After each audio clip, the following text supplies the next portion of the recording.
Le roc.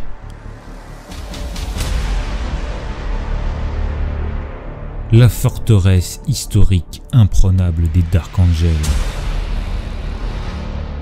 Le roc assiégé. Le roc compte parmi les plus formidables de toutes les forteresses spatiales impériales.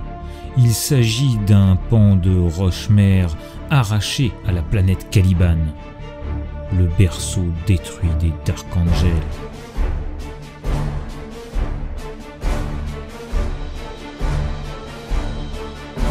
À la fois station spatiale et vaisseau de guerre, ce bâtiment titanesque que Vashtor assaille en quête d'un trésor caché.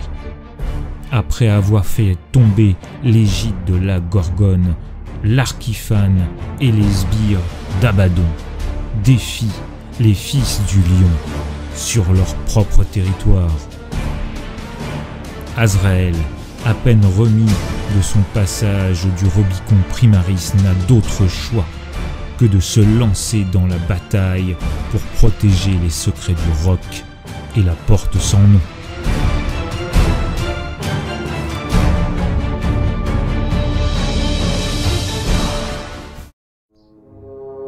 Salut à tous, 40K Wargamers TV vous présente un rapport de bataille Warhammer 40 000 V10 en mode narratif et en jeu égal. Assaut sur le roc, il était une fois au 41e millénaire.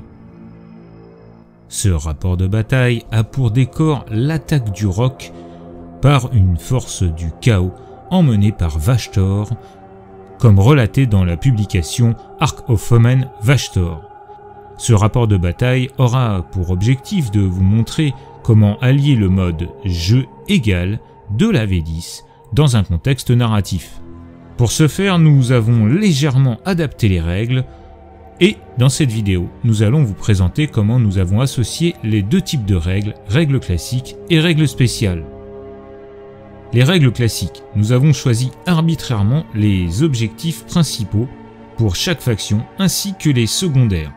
La mission principale sera cible prioritaire pour 50 points et le système de gambit appelé gageur pour le défenseur sera tactique dilatoire et pour l'attaquant évacuation d'urgence.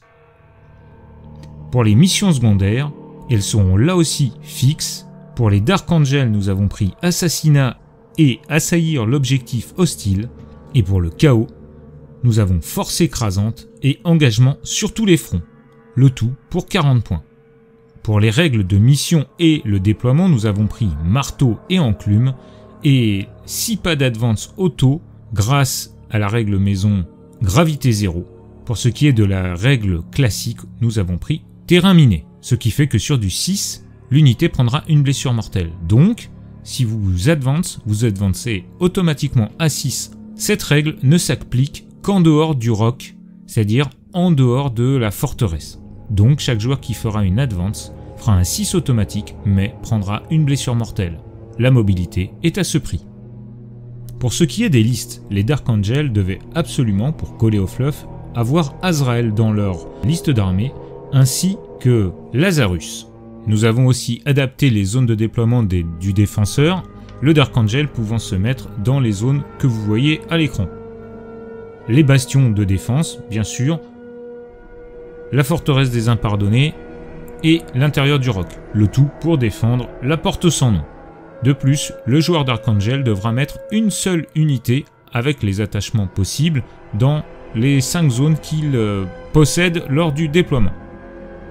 Toutes ces autres unités seront en frappe en profondeur pour représenter le fait qu'elles sont dans des croiseurs rapides en arrivée sur le roc après qu'elles souhaitent aller chasser les déchus sur Marwen.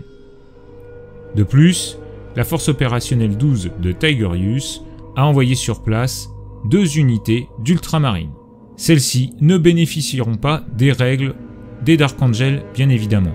Les Dark Angels auront en plus la règle connaissance du roc qui leur permettra de frapper en profondeur dans toutes les zones de déploiement de départ, sauf si elles sont contrôlées par le chaos. Cette règle leur permettra aussi d'avoir Breacher Expert dans toutes les zones de boarding action. Pour ce qui est des zones de boarding action, nous avons simplifié les règles, vous le verrez pendant le rapport de bataille. En ce qui concerne les bastions et la forteresse de la Rédemption, ceux-ci auront la règle bordée défensive. Cette règle est tirée de l'index Space Marine du bunker Hammerfall. Ça permet à celui qui la contrôle de tirer à la fois pendant sa phase de tir, mais aussi pendant la phase de tir adverse à la fin de chaque mouvement. En gros, vous pourrez tirer une fois pour chaque bolter des fortins, donc 4 fois, et une fois avec le canon laser jumelé. Pour ce qui est du chaos, rien de spécial, si ce n'est que les unités Alpha Légion, qui sont au nombre de 2, ont la règle infiltration et peuvent se déployer sur les côtés dès le premier tour. Là encore, c'est pour coller au fluff de Vashtor Arcophomène. L'armée du chaos est dirigée par Vashtor, elle a une force principalement composée de Black Legion, là encore pour coller au fluff, de l'Alpha Légion aussi, et des Red Corsair. Cette alliance de chaos n'a qu'un but, permettre à Vashtor de passer la porte sans nom. Ce rapport de bataille a pour but de vous proposer un morceau du fluff tout en respectant les règles natives de la V10. On se retrouve très bientôt pour le rapport de bataille en prime sur YouTube. Mais d'ici là, n'oubliez pas que sans maîtrise, la chagate n'est rien, même sur le rock.